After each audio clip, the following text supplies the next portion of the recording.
We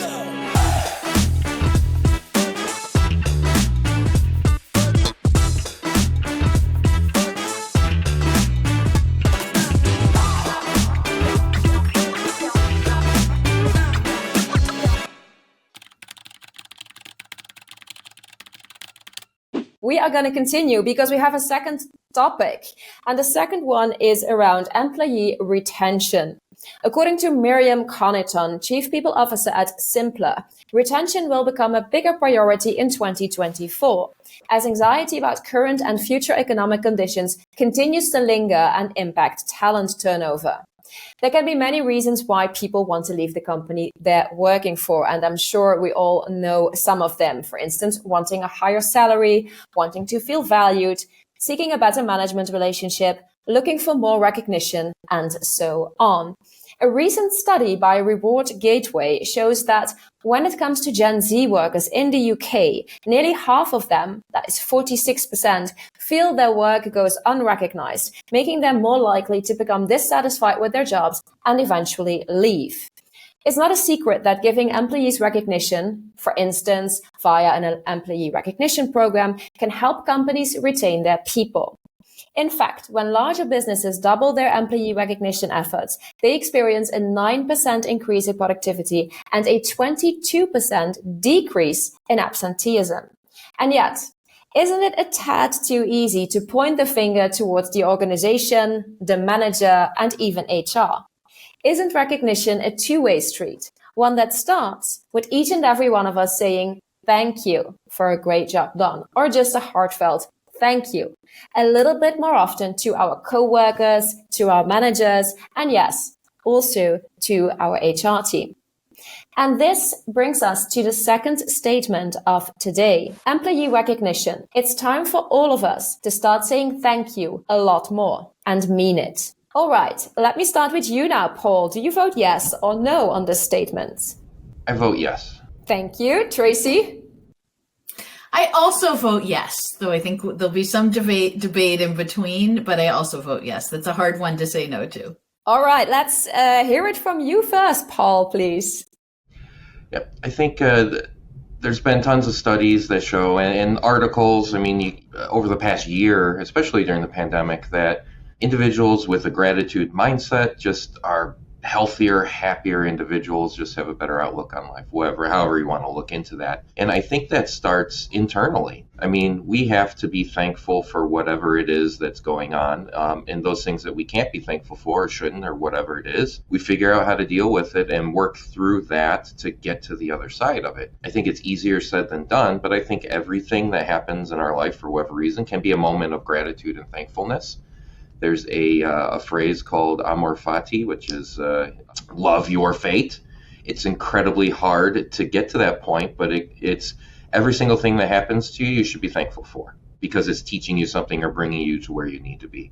Again, in the moment, it's easier said than done, but I think my point is truly just really gratitude begins with you. It doesn't matter what the world is going to give you. If you're not gratitude and thankful inside, it doesn't matter what your employer is going to do. You're not going to be happy. Beautiful. Thank you, Paul. All right, Tracy, let's hear it from you, please. So as someone who's going to walk that walk that Paul's talking about and who is still working every day to get to that place, but who's come a long way, I appreciate that. Look at what companies have done to people over the past few years, right? Layoffs, just the stress of the pandemic, people who were home with children or elderly parents and just who have not 1 ounce of gratitude left to give, right? And so I think yes, we can all thank each other, but what do you do when it's really hard to feel that? When it's really hard to feel that thankfulness for yourself? And I know I've been there. I know what that feels like when it's really hard to do that. And I think that that's where companies can step up their efforts, because yes, it's for all of us to say thank you and to appreciate each other. But I think companies can do more, and I think companies can do a lot more. Interesting as well, Tracy. So now my probably obvious next question is, do you have any thoughts on how they could do that, for instance? I think a lot of companies miss a really important and crucial step of actually talking to their people. And this is, again, another broad generalization. But if you're super large and you're doing surveys and pulse surveys, that's great. But spend some time, if you're a manager, if you're a person on the people team or the HR team, spend some time and figure out what's important to people. Certainly people on your team, how do they like to be recognized? What's going on in their lives?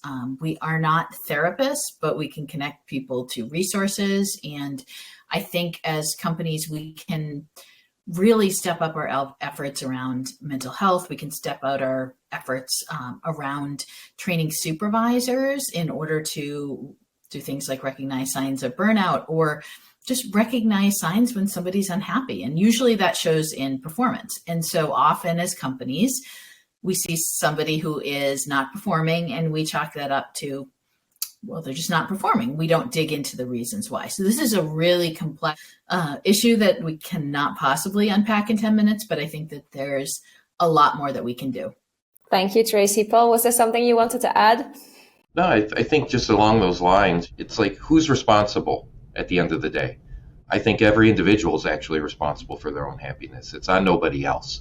Now, that doesn't mean to give blank carte blanche that people could just run roughshod over them and profits before people and all that stuff, because I don't believe in that at all.